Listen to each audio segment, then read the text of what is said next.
Did you know that this is not a fluke thing that is happening with Bank of America today? Banks will freeze your account if they see fit. I'm going to leave a video linked in the description box, and it's titled Freezing Accounts. Beware. So I would never tell anybody to take their money out of the bank. But given the situation that is taking place with Bank of America and some other banks, you guys, you might want to think about setting some money aside, extra money that you have access to in case a situation like what happened today with Bank of America happens to you. So I have details of what Bank of America is now saying that happened, and also people saying what happened to them. So stay tuned for that.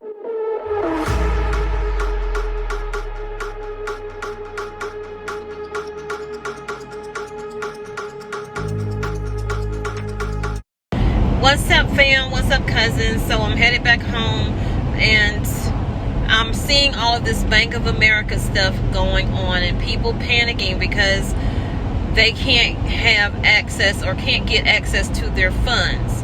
What some people don't realize is once you put your money into a bank, it really is no longer your money.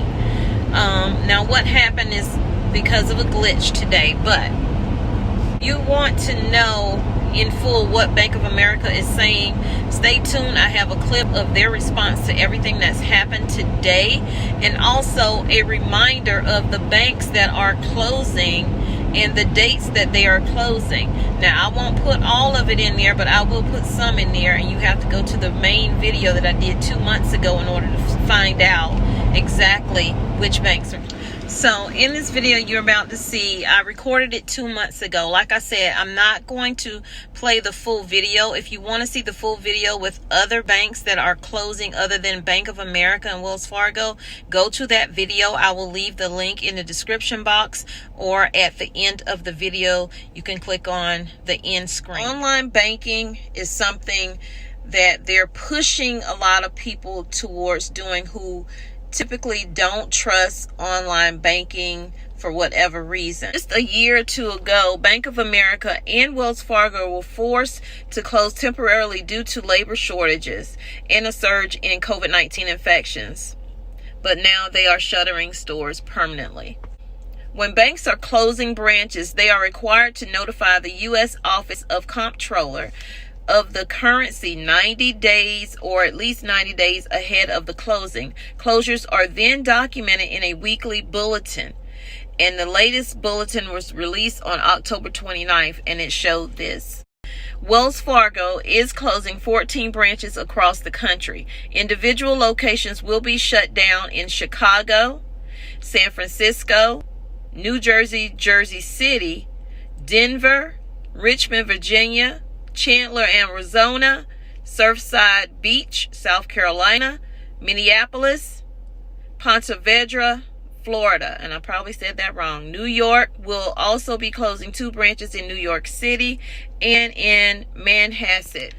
Texas will be losing 2 branches in Austin. Last year, Wells Fargo closed the most retail locations out of any other bank, shutting down 267 branches. Bank of America has fewer closings on their docket, but they're shutting down a location in Darien, Connecticut, 2 locations in San Francisco, and a location in West Newton, Massachusetts.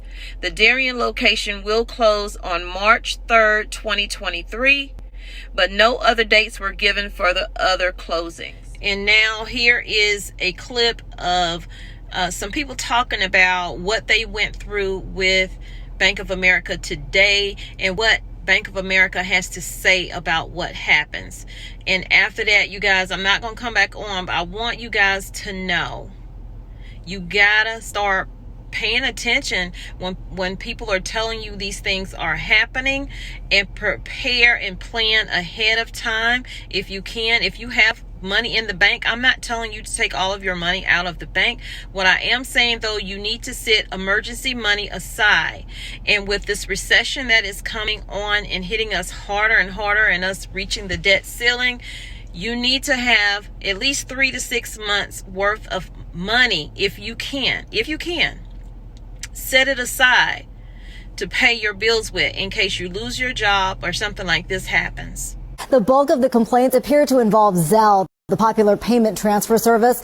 Complaints about Bank of America with Zelle have been trending on Twitter since this morning and continue to trend right now as customers try to figure out what the heck is going on. This morning when I woke up to come into work, I always check the account. I have extra money in the account that wasn't there. Bank of America customer Lemire Brown tells me a few hours later, I get a text alert and it says my account is overdrawn. Many others are complaining too. On Twitter, shout out to Bank of America for messing up everybody's account. I don't understand, Bank of America. My account is in shambles.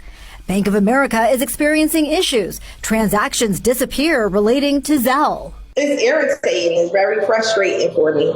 Brown believes her issues also stem from the Zelle payment she made 4 days ago, $300 to her landlord. The money was taken out.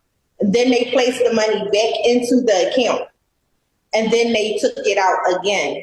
On Twitter, people are complaining not just about missing money and confusion, but also a lack of customer service. I've been trying to contact them for a while now. And every time I try to contact them, it tells me it's no associate that's available at the time. We do have some answers. Bank of America telling some customers Zelle transactions made between January 14 and January 17 may be delayed in occurring and posting to accounts as requested. Transfers will be completed and will appear in your account activity and balances as soon as possible. That notice to consumers goes on to apologize for the delay and inconvenience. And less than half an hour ago, we did get word that Bank of America says any problems people saw with their bank balances should now be resolved. Meantime, we've also asked B of A specifically about Brown's situation, but have not yet heard back.